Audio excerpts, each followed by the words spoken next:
Welcome everybody to Wager Talk Today. We've got a kick-ass show lined up for you all. We got some baseball and a lot of U.S. Open golf. It starts tomorrow. Adam Trigger will be joining us. He's going to talk the Milwaukee Brewers. And as he writes in the Slack, it's the Brewers against the Brewers. So stay with us. Curious which way he's going to go. The A's are playing the Padres. And Jesse Schule joining us. We got exciting, thrilling, delicious news about Jesse.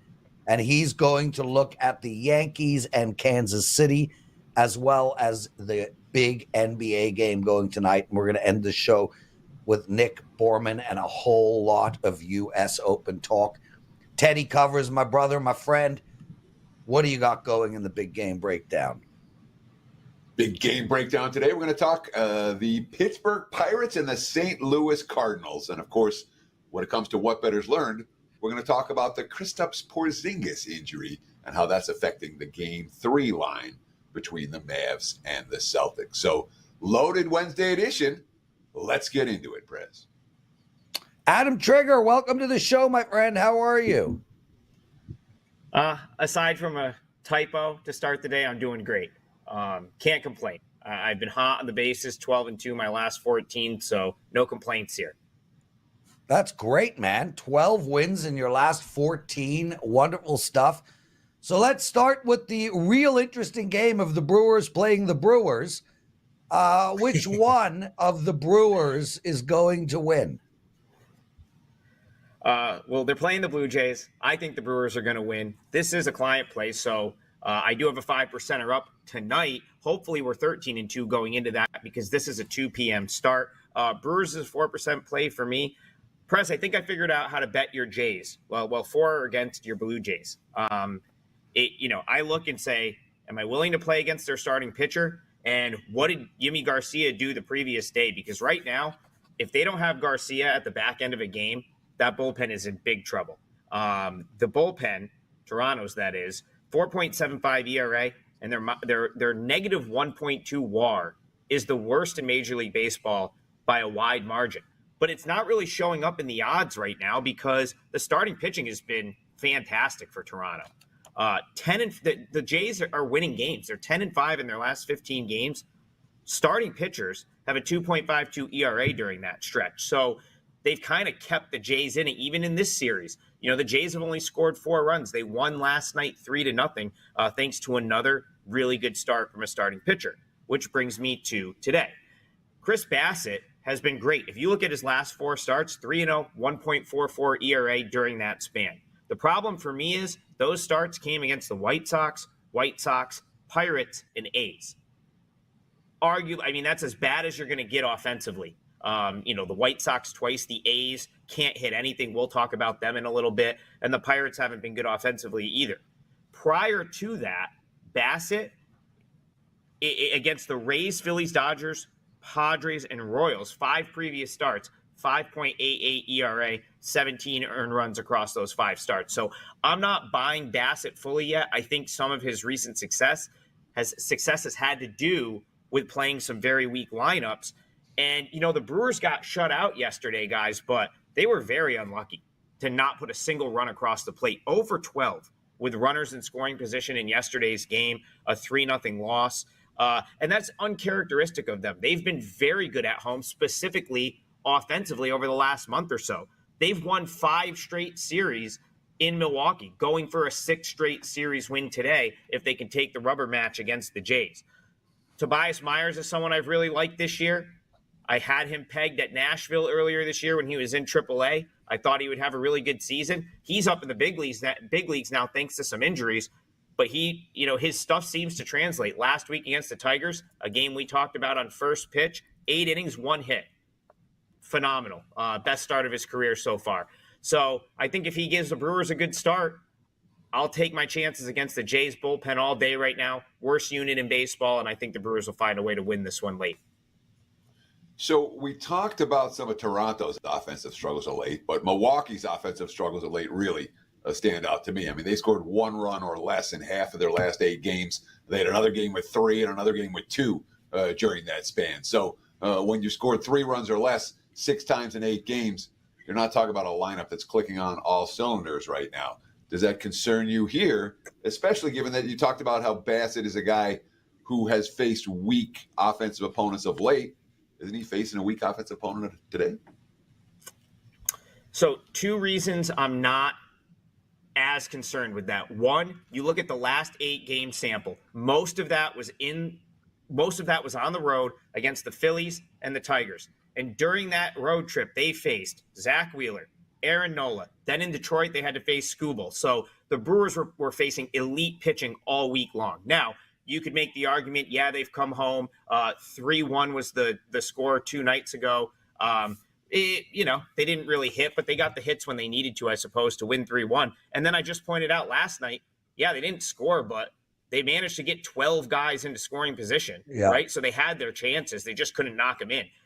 Some of that's luck. Some of that's like variance, right? Like at some point they're going to get a hit with a guy on base, probably score a run.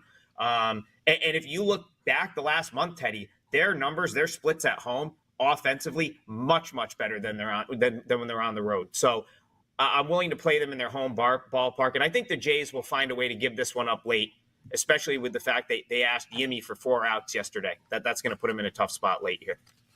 Adam Trigger, I'm going to keep with this game. You mentioned how Milwaukee just came off a run of elite pitchers. Chris Bassett has a 1.6 ERA in his last 5 games with an average of 6 innings pitched. I would consider that elite. I don't see how you're not looking at the under here. It's 9. And we've already discussed, Teddy mentioned, the Brew Crew can't seem to score on a regular basis. And the Jays, well, one of the worst scoring teams in all of baseball. I think the under is the bet. My only concern with the under is if the Jays get behind, they're going to probably conserve bullpen arms, and the back end of their bullpen is horrific. Like, if they get behind, Bassett gets out of the game. Remember, he threw 8 innings against the A's last week. He's had a couple of really long starts. I'm worried that he might be due for maybe a 5, like a shorter start. Like, I think if he's gone like 7, 8, he's pitching deep into games, and they're trailing, they're going to throw, the dregs of that bullpen, and a 3-run game could turn into 9 or 10 quickly. That's the only thing that puts me off of the under, but otherwise it's hard to disagree. Adam Trigger joining us, everyone. He's on a 12-2 baseball run. That Milwaukee bet is a 4% play. And now we're going to talk about the A's and the Padres. This is a 4:10 Eastern time game. San Diego, a huge favorite. Total here is low, 7.5. Adam, how do we bet this one? Yeah, so I picked this game for a couple of reasons. One, I did a video on this game for WagerTalk yesterday where we talked about the under. It hit. It was a 4-3 final. And I still have a lot of thoughts leading into the finale in this series on both side and total. So I'll try to touch on both here. To start with something you said, Prez, like right off the top, I don't know if I can make the Padres a $2 favorite in this game. I don't really have a problem with Michael King. Actually, either starting pitcher, I don't have huge opinions on. But my gut's still telling me that King probably isn't someone that should be a $2 favorite. Now, where I do have thoughts in this game is, let's go back to yesterday first. The Padres had that great outburst over the weekend against the Diamondbacks where they scored 23 runs in 2 games. But, the games before that against the A's, the offense was horrific. And now so far in this series, I think they've been a little bit fortunate. Like, they tacked on 3 runs on Monday. And then yesterday, they were down 1-0 in the 5th inning. They get a ground ball to Soderstrom at first, makes a great play, and J.P. Sears didn't cover the bag. And it turned an out into a run-scoring play. The base runner was able to score from second base in that game. Really, the Padres' only rally of the game. They end up winning on a walk-off solo shot. So it's not like they're just destroying the ball right now, aside from Fernando Tatis, of course, who now has a 17-game hit streak, and he's hitting 400 on that 17-game hit streak. Problem here is he's facing a lefty. He struggles against lefties. .224 batting average against lefties this year. And now you might be without Jerks and Profar, who did something to his knee in last night's game. He tweaked it in some way. He kind of, I think it was on a swing and miss where he just kind of like went down and then eventually came out of the game. So I got to imagine that the Padres might want to rest him, in a day game here, especially with the manager noting that it's been something he's kind of battled all season. So you could have your best hitter, Tatis, against a lefty who he's, struggled against, and arguably your second best hitter, because Profar's been awesome, out for the day. So that's got to like water down the Padres a little bit. So for that reason, I think A's +1.5 is in play here, because you get the road team and you get the free run. I also could see the under coming in again for the third time this series. Again, 8, I think it was 8. Prez, you might have mentioned it might be down to 7.5. These guys haven't scored more than 7 runs in this series, and it's deceiving both times. Monday night, it's a 3-1 game late. The Padres tack on 3 more. It's a 6-1 final. Last night, I mean, you take away that 5th inning, who knows if it gets to 7, and then, of course, it gets to 7 when it's 3-3, and then the Padres walk it off. So the A's just don't hit. I mean, this is a team the last 30 days, not only are they by far the worst offensive team in the league, they're averaging less than 3 runs. They're the only team in baseball in the last month averaging less than 3 runs. Last 9 games, they're averaging less than 2 runs, 1.8 runs per game.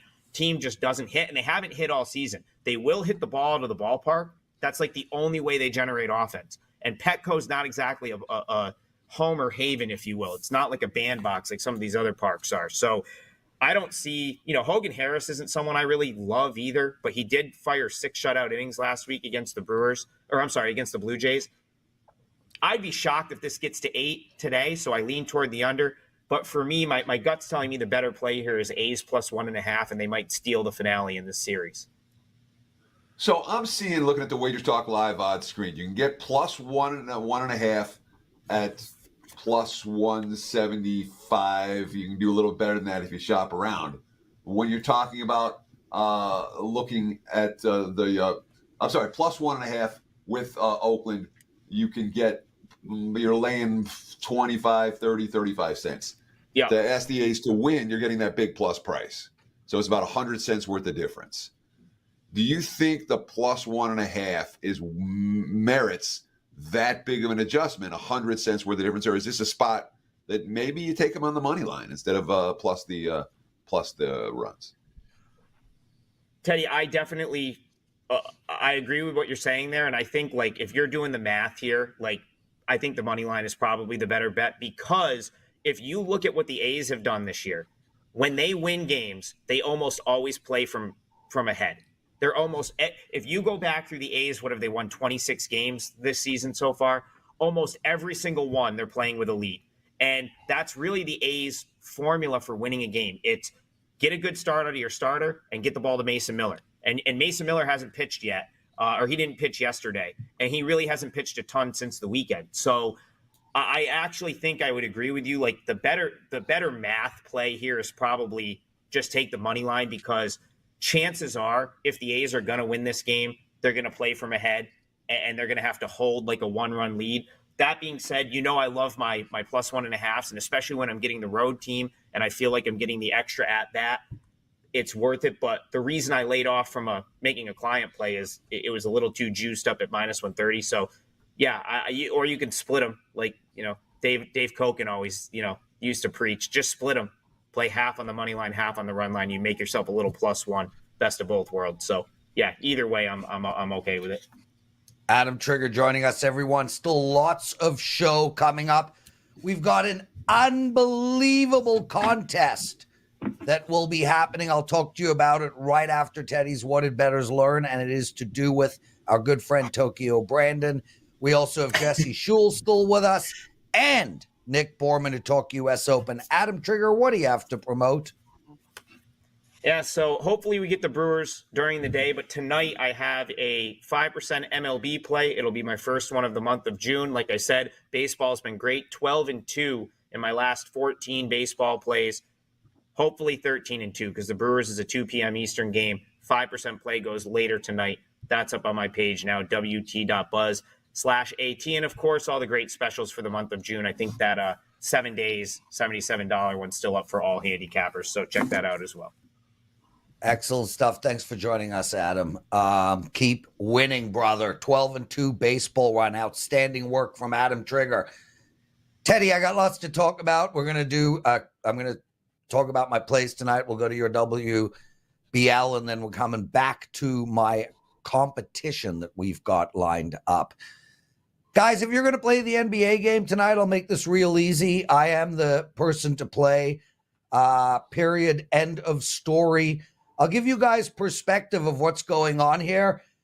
In my NBA, I'm on an 18-5 run. That's absolutely phenomenal. 18 wins, 5 losses. I'm up over 46 units of profit in the NBA playoffs. And I'm on a 12-1 and 20-4 4% run. My NBA is a 4% play tonight. This is a big play, a rare play for me. So please take advantage of that. But better than that, I have a 5% up for tomorrow already. We got a great promo running over at WagerTalk. 7-day all access for only $77. Use that promo instead of getting my plays, and you get both my 4% NBA tonight, my 5% NHL tomorrow, plus all my baseball bets for 7 days. Please take advantage of that. Teddy covers. What did bettors learn? Let's talk about Kristaps Porzingis today, because watching the markets move off the Porzingis injury has been interesting, to say the least. Let's start with what the injury is. What his quote is: it's kind of a random situation. I felt something, and now I have to deal with it. Yeah, it's going to be day to day. This is quotes from yesterday, and I'll see how I am tomorrow. The official injury is a torn medial retinaculum, allowing dislocation of the posterior tibialis tendon in his left leg, in case you were wondering. And of course, the line jumped immediately with the Porzingis news. The Mavs were 1.5, 2-point favorites, and immediately moved to 2.5. And there were sharp books like Circa, some of the global markets as well, moved to -3 to get ahead of the potential Porzingis absence. And the line settled in at 2.5. At most books, there are still some 3s out there for today. We didn't see the total move last night. We're likely to see it. We're seeing it move now with the Porzingis injury. I'll talk about that in just a minute. So how much is he actually worth? And of course, we could see more money for Dallas if Porzingis is actually ruled out. Right now, he's still questionable. The markets are acting like they don't think he's going to play. So how much is he worth? The Celtics are 12-2 straight up without him this postseason. They're 6-0 straight up on the road without Porzingis in the lineup, which makes him a non-factor to the point spread, right? Not so fast, my friends. Not in this series and not in this game. Let's start with that.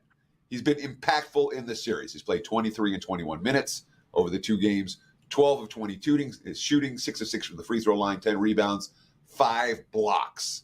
And that's the key, the 5 blocks. Al Horford, Luke Cornett, they're not the same kind of rim protectors.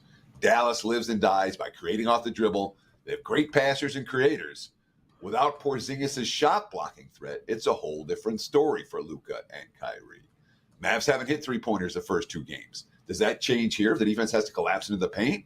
Hell yeah, it does. And then we have the situation. Dallas is down 0-2. All right, it's put up or shut up time. Kyrie won a championship this way in Cleveland. They were down 0-2 returning home. So there's a calmness there that you don't see from any other teams. So in this game, in this series, I think Porzingis is worth more than a point. Potentially way more than a point. And of course, Lawrence promoed. I'm going to promo. I got a 4% tonight. Yeah. I'm 2-0 in the finals, both right side. Celtics game 1, under game 2. I'm on a 78% playoff run. And since 2022, I've hit 58%, counting every play every day in the NBA, up more than 221 units.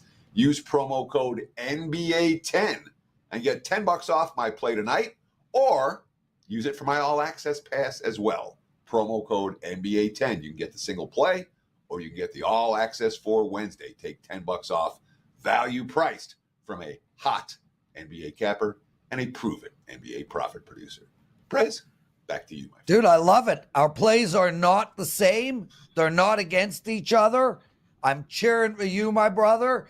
And you really are one of the best NBA experts on the planet. So, yeah, dude, you should always promo, especially when you're hot and especially in your best sport, which I think is NBA and the month of September in NFL, which is like Lionel Messi, Michael Jordan good. So, yeah, Teddy, promo away, baby. NBA 10 for Teddy's 4% play, and you get $10 off. Okay, so yesterday we had Tokyo Brandon on the show, and look, nobody warned me. He just appeared in this outfit, and a bunch of guys, and I made fun of his outfit. I don't feel bad about it. But a lot of guys in the chat room, and especially in the comment section, spoke about how good Tokyo Brandon's new look is and how good he looks and how much they like his new look.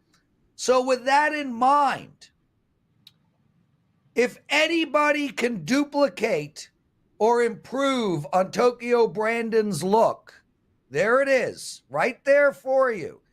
If you can wear that look and you tweet out and you include me, Tokyo Brandon, and WagerTalk, there it all is, at Prez WagerTalk, at JP Baseball TV, and at WagerTalk. You tweet out that look, you get 1 free week to the best. Whoever I pick, whoever is the best Tokyo Brandon look will get 1 free week, full all access to Tokyo Brandon's plays.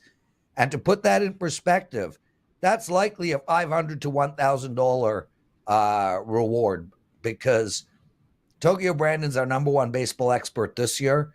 He's our number 1 expert overall this year. He is as good as it gets in baseball. So guys, put your money where your mouth is. You all said Brandon's look was incredible. Show us your Brandon look on Twitter, and you get 1 week free of Tokyo Brandon. Well, the one who looks, from my perspective, the stupidest, but the most like Tokyo Brandon. Teddy, that goes for you too, bro.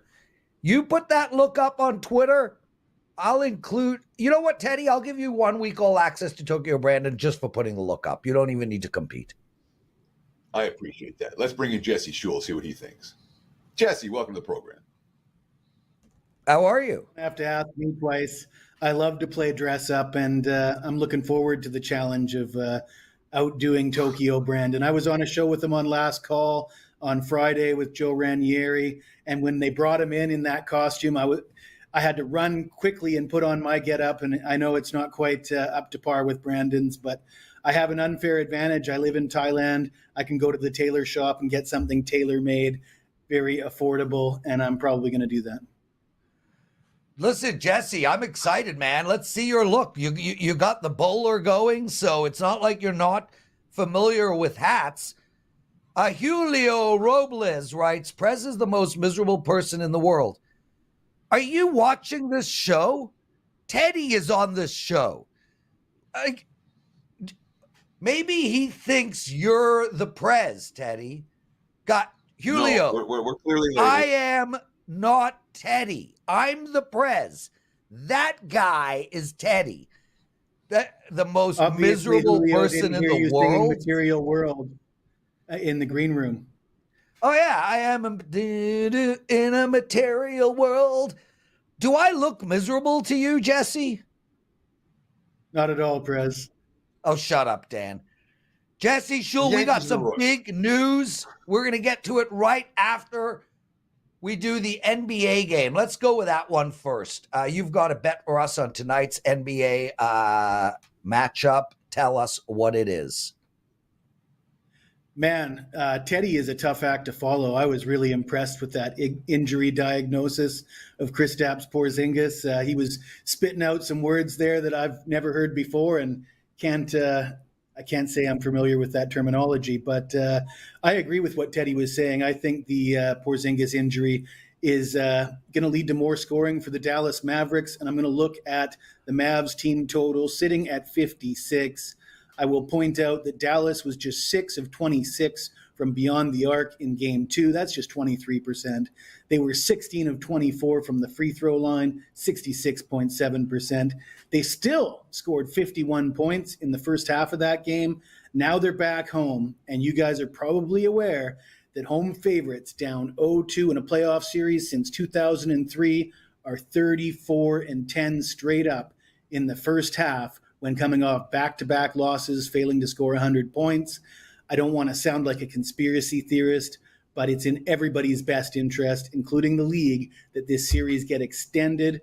I'm not saying it's rigged. I'm just saying the refs might be giving the Mavs a few more favorable calls on 50-50 decisions. I will point out that the Celtics gave up 69 points in the first half of the Eastern Conference Final Game 3 against the Pacers. Dallas scored 60 points in Game 3 at home against the Minnesota Timberwolves, who were the number 1 defensive team in the NBA this season. So the play is on the Dallas Mavericks over 56 points for their team total in the first half of Game 3. So far in this series, there have been 8 quarters, and Dallas has scored more than 25 of those points in one of those 8 quarters. That was the first quarter of Game 2. It's been a problem for them offensively. Now, we talked about the three-point shooting for the Mavs. Ice cold Game 1, ice cold Game 2. Prior to the series, we were talking about how Boston defends the corner three. There was this matchup of Dallas shoots the corner threes really well, and Boston defends the corner threes really well. Number 1 in the league at defending the corner threes. And that's, I think a piece of the puzzle why the Mavs have been so cold from three-point range. It's the Celtics defense. Is Dallas going to do anything to solve Boston defensively? Because it's been a Mavericks offense that just hasn't worked in this series. What can they change for tonight to get them up and over this first half total? Well, Teddy, I'd like to get Dan to play back the tape when you said, does Kristaps Porzingis injury change anything? Are they gonna get more opportunities at the rim? Hell yeah, you said, right? Am I quoting you correctly? Hell yeah. Close enough. So I think that if Porzingis isn't 100%, that opens up more offensive opportunities. The fact that they're playing at home in front of the home crowd, the fact that they may get to the free throw line more in this game than previous 2 games. Yeah, I mean, and you just don't see teams shoot 23% from beyond the arc repeatedly over and over. Eventually, they start to go in.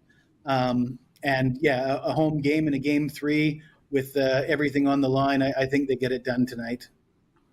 Jesse Schule joining us. Jesse, before we look at the New York Yankees Kansas City game, guys, Jesse Schule is moving over to WagerTalk full time. We have signed a deal with him. He's going to be an exclusive handicapper over at WagerTalk. And man, I got so many questions. Most of them, almost all, I cannot ask on air. But you had to call all the sites that you were on to tell them that you were now exclusive to WagerTalk. You don't need to discuss it, but I'm sure that was not a lot of fun. No, and it was last night, and I didn't get a lot of sleep because of it. I'll tell you what, 2 calls the last 2 days, both lasting 4+ hours, both running the battery dead on my phone. So yeah, there was a lot to discuss, but I think I did the right thing. I'm excited about the move. And I think that everybody understands that. I think everybody understands I'm landing in the right place. And I don't think there's any hard feelings from any of the other sites. Yeah, well, and I want to say something to all those other sites. Look, we love you guys, and we're not sitting here trying to take your staff. We're trying to build a business. We're trying to find the best handicappers that we can find and offer them to our clients. And I think that goes with every business. That's why headhunters exist. That's why recruitment guys have jobs. It is our responsibility to find the best handicappers we can and offer them to our clients, regardless of whether they have a job or they don't have a job. There's certainly no hard feelings on our end. But Jesse, we are really, really excited to have you exclusive with us. Congratulations. And like Steve Merrill and Dave Koken and Brian Leonard and Gianni is now exclusive to Wager Talk, lifetime contract signed yesterday. All of these guys are not looking back, my brother. Every one of them to a man. Ben Burns, top 5 most sold handicapper in the last decade, exclusive to Wager Talk. None of them are regretting that Why don't you decision. ask me who I did that too, Lawrence. Remember, I was on other sites, and now I'm exclusive to Wager Talk. Jesse, I'm not upset with it. It's the right move to make. This is the best.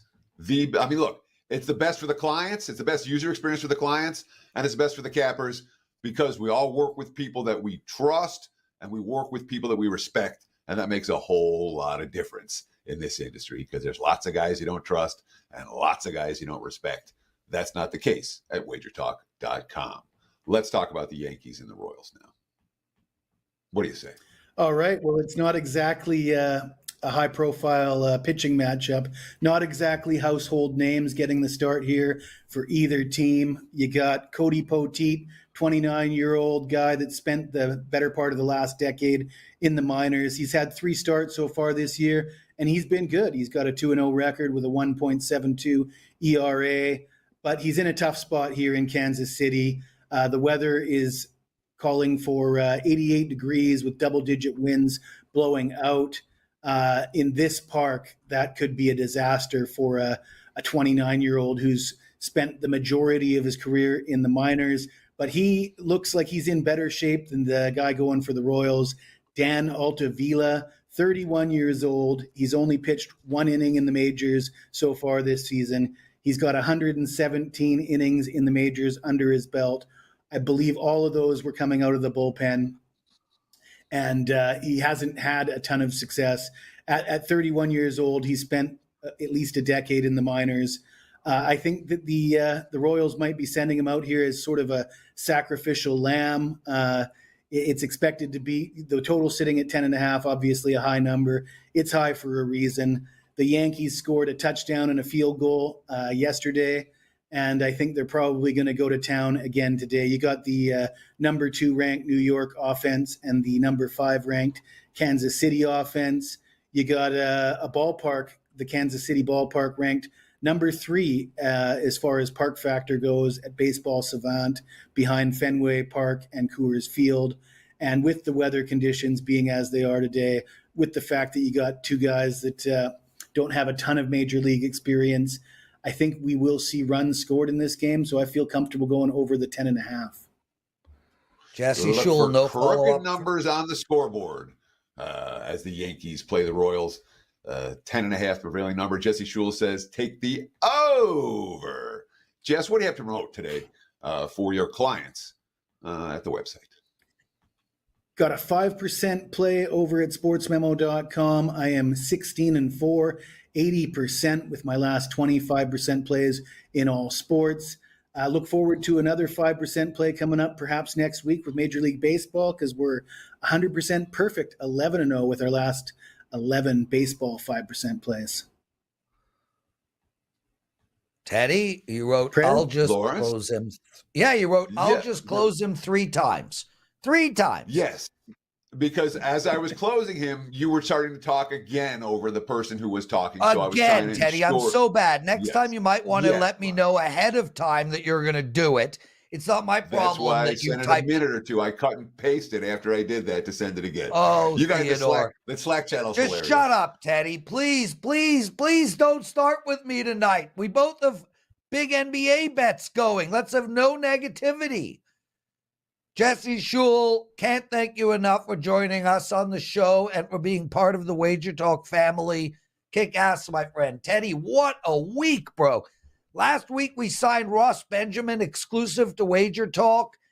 Yesterday we signed Gianni Ace, a lifetime contract with Wager Talk. We also signed Jesse Schule yesterday. We are just getting bigger and better and stronger every single day. Shout out to corporate office, Rick Alec, Johnny Detroit, and the team. What an outstanding job they are doing. Okay, Theodore, it's time for your big game breakdown. Absolutely. Big game breakdown. This is a client play for Wednesday. Let's talk about the Pittsburgh Pirates and the St. Louis Cardinals. The Pirates, they're playing their best baseball of the season. They started the season 9-2. So since that 9-2 open, all right, Pirates have series wins against the Dodgers, the Twins, the Braves. It's not just bad teams. They're beating good teams of late. They got no hit for the first 6 innings last night. They were shut out to the 9th, and they won the game without extra innings. All right, yes, last night they were shut down. Prior to that, they pounded out 29 runs over the last game from the 5 games. They pounded out 25 runs their last 4 road games. The Pittsburgh Pirates are sitting in second place right now, a team that is making their backers money. St. Louis hasn't won a series in June. All right, they're 15-15 at Busch Stadium this season. They went 35-46 at home last year. This isn't a team with any discernible home field edge. And then we got the starting pitching matchup here. Bradley Falter got bombed last time out against the Dodgers. You read the quotes after the game, Derek Shelton. In the first inning, he just missed too many balls down the middle of the plate. He did bounce back and readjusted his sight. His last 2 road starts at the Cubs, at the Blue Jays, Falter, 13.2 innings of work, 0 runs, 5 hits allowed. I think he's primed to bounce back off a bad showing against the Dodgers last time out. Certainly St. Louis is not the Dodgers when it comes to lineups. On the other side, Sonny Gray's not right. All right? He's lost his last 2 starts, and Sonny Gray is a rhythm pitcher. When he's rolling, you bet him again and again. When he's not, you fade him again and again. His last 2 starts, he struggled with his control. He's not eating up innings. He's not throwing strikes. His quote, this is the guy who's a $1.80 favorite today. Quote, I'm trending in the wrong direction. I've got to come up with a plan to get back on track. Off the top of my head, I feel like I've got to go back to the basics. That's not a bet on quote. He doesn't have a good track record against Pittsburgh. Live dog here. Give me the Pirates at the plus price. And again, just to repeat, NBA 10. Take $10 off my NBA package or my all access pass for tonight. Promo code NBA 10 at checkout. 2-0 here in the finals. 7-2, 78% NBA run here in the postseason. Lawrence? Teddy covers. Nick Borrman will be joining us in a second. Shout out to Sam, Justin, Anthony, Neil, Edward, Victor, David, Hussein, and on and on. You guys all purchased my 4% play in NBA tonight already today. Lots of love. Let's win tonight. No promo code. Try Teddy's promo code on my package. It might work. Anyway, definitely play Teddy and me in NBA tonight. We're not on the same play. It is a totally different play. Again, quick reminder, if you guys want 1 free week, all access to Tokyo Brandon, all you have to do is dress like a pimp and tweet it out.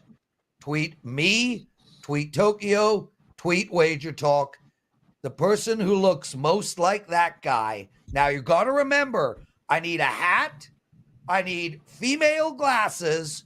I need a Navajo Cherokee necklace and the most ridiculous shirt I've ever seen. Cover those 4 things. The winner gets 1 week all access to Tokyo Brandon. Teddy covers. Let's bring Nick Borrman in and get on with some U.S. Open. Nick, you got a fedora? I do not have a fedora, but I am on my way to the store right after we get off air here so I can win that contest because I definitely want Tokyo Brandon's baseball plays. They are gold. They are. It's actually insane. And there's a reason for that, Nick. I'm glad he's been a scout for MLB baseball his whole life. Like, he lives, sleeps, and eats this stuff. He literally lives in Asia for 2 reasons. One, as we heard yesterday, the females like those outfits there. And 2, he scouts Asian baseball players. Let's talk some U.S. Open. Look, let's start right off the bat. And I know you've got a couple of bets for us, but let's just talk Scheffler for a second. We haven't seen this since Tiger Woods was in his prime. It's basically him against the field. How do you bet somebody like Scottie Scheffler in this situation? It's difficult, obviously. I mean, outright markets are known for things. You're trying to win 50-1 shots, and you win every couple months. At 3-1, which he is this week, it's like either bet Scottie and you just don't touch anything else, or you try to get everywhere else. What if you want to get money on Scottie? Andy and I were discussing this on Tea Time, which we posted, and that's up on the WagerTalk YouTube page. Is kind of it's round stuff. It's things like FanDuel, DraftKings are both good at putting up scores for the next day. You know, looking at, for example, last Sunday, the Memorial, he goes in with a 4-shot lead. Well, they post a round 4 score of him to shoot 200 par. Will he do that or not? And at that point, you know, he easily could have, but does he need to with that kind of a lead? No. So that was an opportunity to perhaps take the over. But even on a matchup, I mean, he's over minus 200 against the next best in the field. He's minus 215 this week in a head-to-head matchup against Xander Schauffele, who's the number 2 favorite. So even that is becoming more and more difficult to do. So unless you're willing to lay some juice, you got to look for these round opportunities and maybe try to figure out, from situational standpoints, is the opportunity to shoot high or low going to be there, or maybe daily round matchups for that same avenue. And to bet everybody else, you got to bet the without Scottie Scheffler market, because I had Morikawa last week. Nothing worse than having the best guy in the field other than Scottie Scheffler not cashing because Scottie is doing his stuff. So it's tough, though. So Scottie Scheffler, difficult to bet right now, whether you want to bet on him or against him. The betting markets don't make it easy for you. Bryson DeChambeau, however, is someone you think is easier to bet this time around. You're fresh off a 4-0 golf sweep last weekend in the Memorial. Talk about DeChambeau and what bets we might make with him in the U.S. Open this weekend.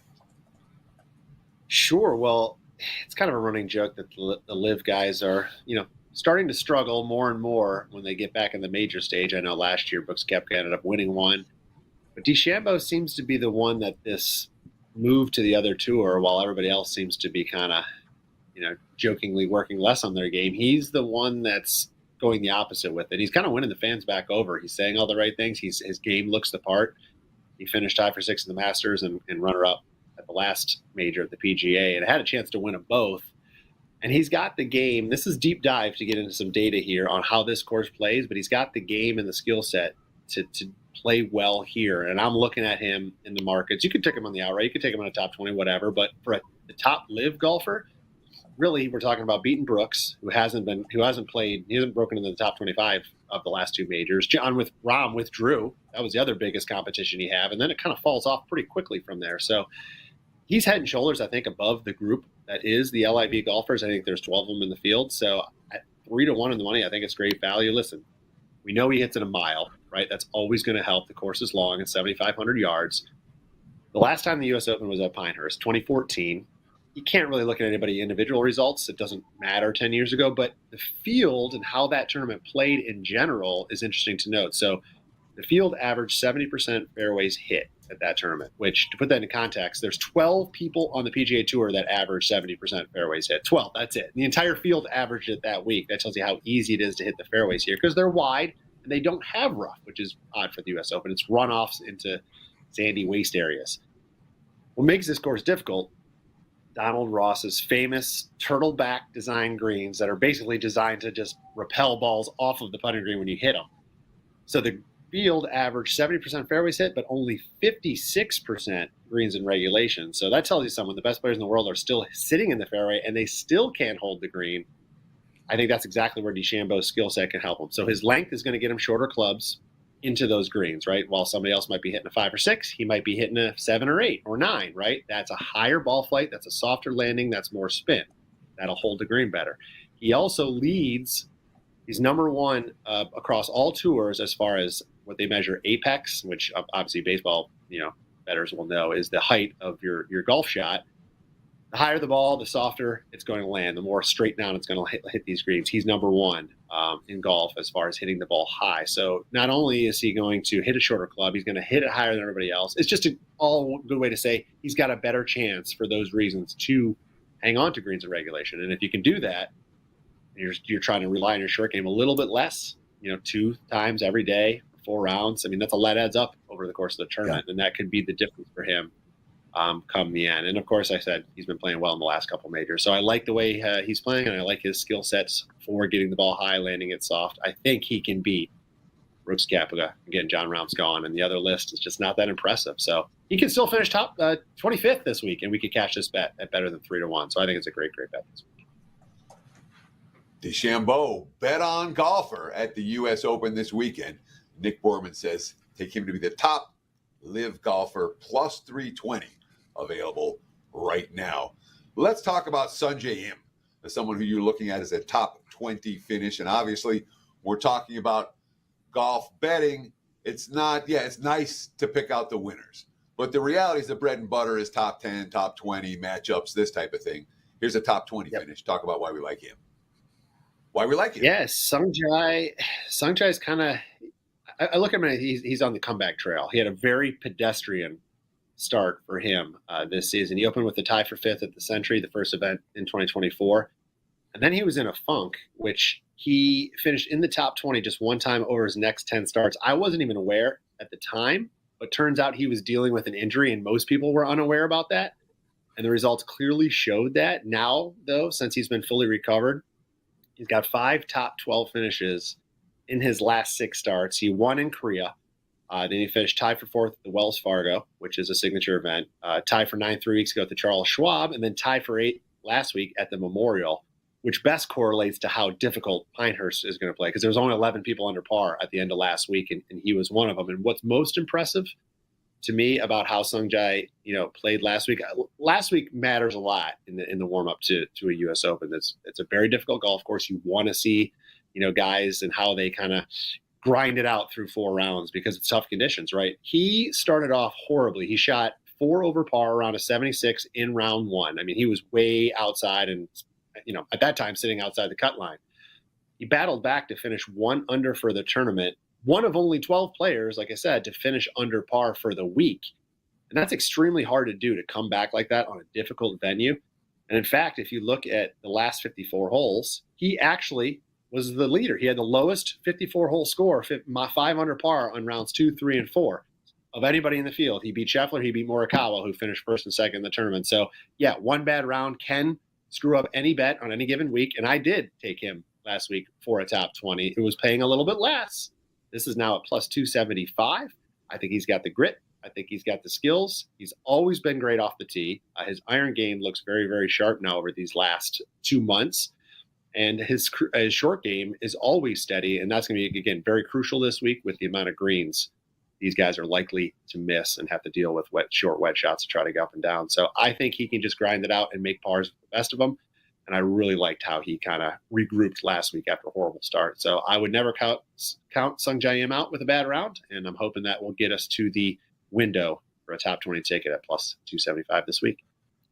Wonderful stuff. Nick Borrman, everyone, a scratch golfer himself, a golf pro in New Jersey. If you guys want some lessons, he does that during the day. Also, 4-0 sweep last week at the Memorial. Congratulations on that, Nick. What do you have to promote?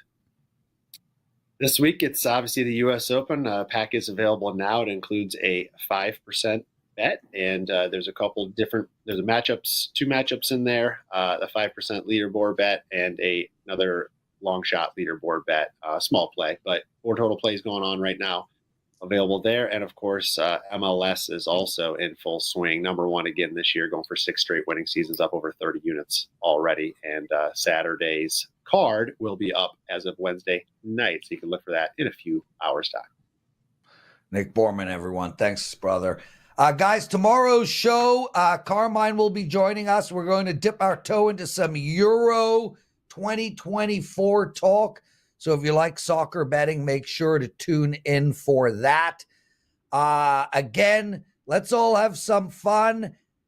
Put up a picture of yourself looking like Tokyo Brandon. Tweet out to the three of us. You get 1 week free all access. It should be a blast. Teddy covers.